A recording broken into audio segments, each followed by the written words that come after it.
Another interesting point about Kolsch's are that they do not need to follow the German provisional beer law, so they are not as strictly thingamified. Fuck! I was so worried about saying the German provisional beer law that there was no road after that. It was just like, bridge out. Welcome to Akihabara, where together with the Japanese beer industry, we figure out what an I line, a V line, and even an O line is. I'm Casey. And I'm Eric.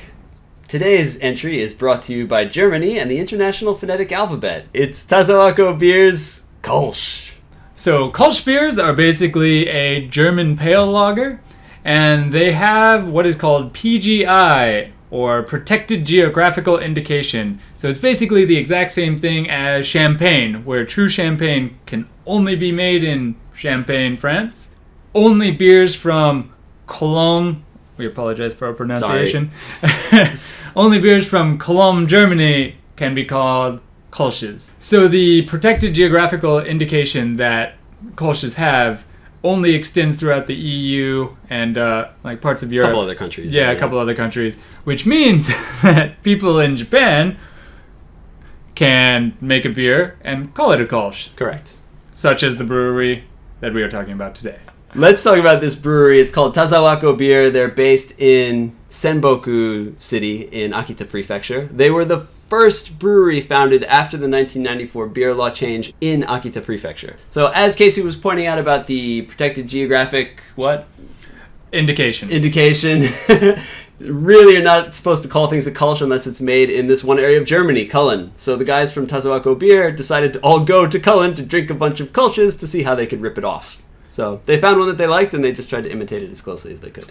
Okay, that's all I got.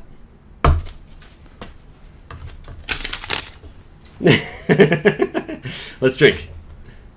Oh. Okay, let's do it. Cheers. I'm surprised how much of a bite this has for a lager style beer. It tastes kind of yeasty to me. Not in a bad way. Yeah. Like in the same way that a lambic would have that sort of like soured, fermented taste. This has a hint of that. Yeah. They did note on, I think, Wikipedia that one of the characteristics of a Kolsch is that the carbonation is quite low and the head dies down quite quickly. And so in Germany, if you drink them in Cologne, they'll give you a certain kind of glass that holds much less beer and is sort of long and narrow, and that's to sort of prevent as much as possible the beer from getting warm and losing its carbonation, because there's not as much of it, so you just drink it faster, right? But the carbonation in this is almost more like a soda than it is a beer. Interesting. It seems like it fizzes up quick and then it's kind of gone.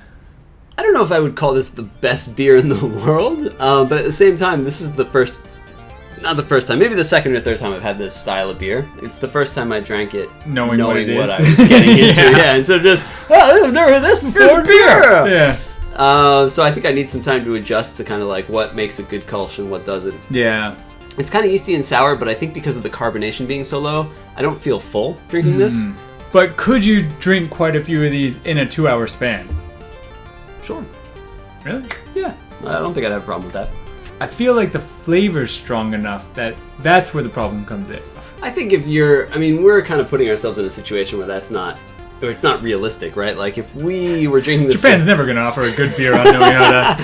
If we were in a restaurant where we had all you can drink for 2 hours, we'd also be eating, and our palates would be getting scorched by all these different foods and stuff. In that case, I think this would be perfectly fine. Yeah. And it, like I said, because of the lower carbonation, I don't feel particularly filled up by it. It kind of throws me for a loop because I'm not normally a fan of the lighter beers, but this one has a lot of, I guess you'd say, the same characteristics as a darker beer. Okay. And I like it. I would recommend this quite strongly because it tastes pretty good. Yeah. And also because it's a style that I was totally unfamiliar with until I came to Japan, and I've never had the real thing. I've still never had the German version. So I think as sort of a way to explore a different style of beer, if you're into that, this is a great way to go.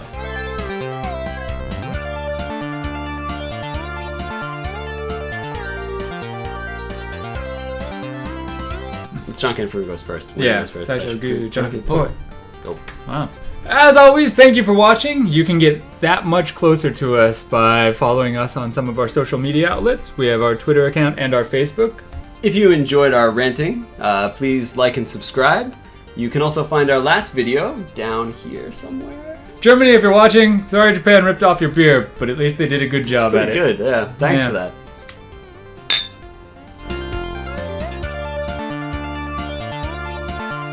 At some point throughout this video, with you editing it, can you slide a picture of Edward Cullen into this? Who is that? That's the vampire from Twilight. I'll do my best. Okay.